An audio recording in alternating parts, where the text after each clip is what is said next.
Welcome back sa aking YouTube channel para sa mga first time. Please click mo yung Mervis TV Manila. Anyway guys, wala nang bayad ka, libre lang. Tulong mo na lang din sa kapwa mo. Alright, thank you very much. So topic natin for today's video, sundalong Pinoy naputulan ng daliri dahil sa China Coast Guard. Yan guys, di ba? Yan ang mainit na pinag-uusapan ngayon. Na kung dati-rati guys, pag nagre-resupply ang ating mga Navy, Philippine Coast Guard, ang ginagawa ng Chinese Coast Guard ay nag-water cannon, nagle-laser, di ba? Inaagaw yung pagkain, tinatapon, di ba? Binubunggo tayo. Ngayon iba, mas matindi. Di ba? Mas matindi guys ang ginawa ng China Coast Guard ngayon. Ang nangyari ngayon kasi nagre-resupply papuntang BRP ang ating Navy guys. Navy na. At ginamit na ng Navy asset yung rubber boat nila. Hindi kagaya dati, di ba, mga civilian na bangka lang ang pinapadala dyan. Pero ngayon talagang Navy asset na. Ang nangyari guys, itong China Coast Guard ay talagang mabilis daw ang takbo. Binangga itong ating Navy na inflatable boat guys. Tapos, dinisarmahan. May mga nasugat pa. At ang masaklap nito, meron din naputulan ng isang daliri. Yung iba, di ba guys, talagang mainit. Kung talagang maririnig mo yung balita bilang isang Pilipino, talaga namang magigigil tayo, di ba? Magigigil tayo dahil sa pagbubuli, mga aras ng China. Pero medyo kalma lang tayo guys, kasi medyo maselan na to. Sabagay, alam naman natin lahat na tayo mga Pilipino ayaw natin sa gera. Dahil wala tayong mapapala dyan sa gera, lahat tayong talo dyan. Nang una, wala naman talaga tayong kakayanan na talunin ng China na yan dahil powerful sila sa panahon ngayon. Kaya tanging natin kailangan talaga ay ating mga kaalyadong ibang bansa. So ano kayo gagawin ng ating pamahalan ngayon? Iba na guys, iba na talaga yung kanilang ginagawa, grabe na to. Kasi dati ginagawa natin, pag diba, nung water cannon tayo at mga iba-ibang incident pa, ang ginagawa ng ating pamahalaan ay dinadaan sa note verbal, dinadaan sa diplomatic protest. Anong nangyari doon? Wala. Kahit sandamakmak na yung diplomatic protest, wala pa. Di ba? Walang nangyayari at hindi naman talaga nakikinig yung China. Di ba? Walang diplomasa sa kanila.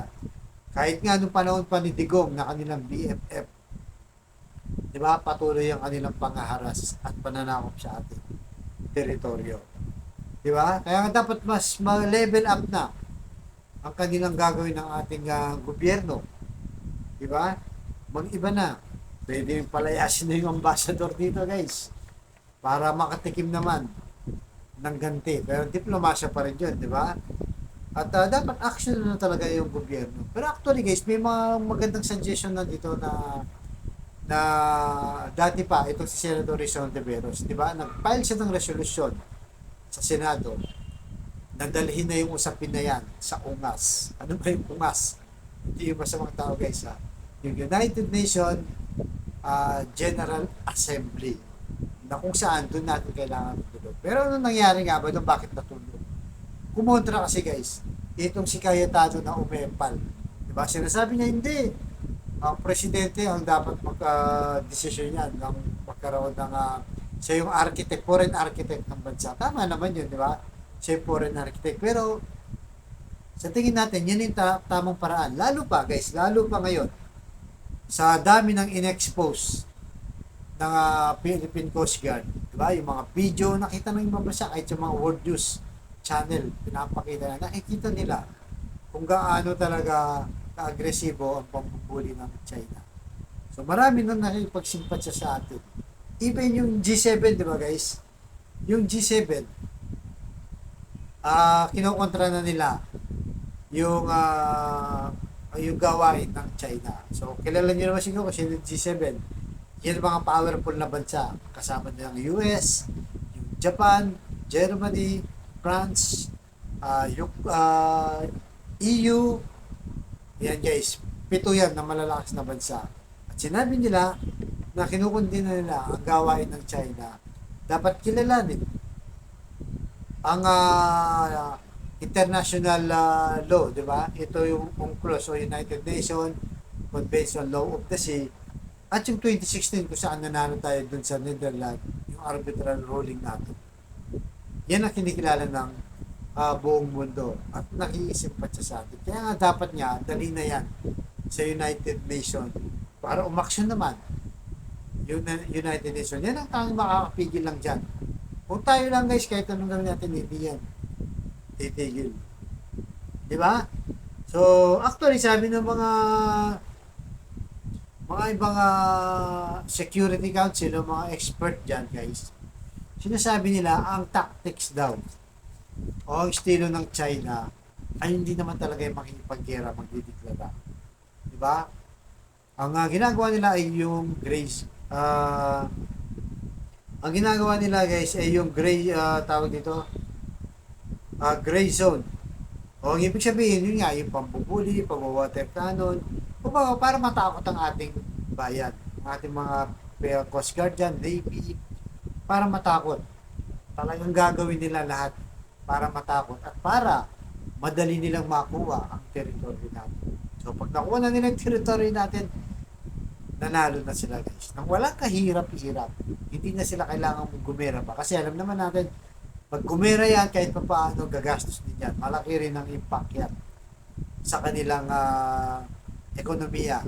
Lalo pa, kung talagang aalalay sa atin yung mga kaalyado natin bansa. Which is, gaya ng sinasabi ko guys, magkaisa po tayo bilang isang Pilipino, wala nang politika dito.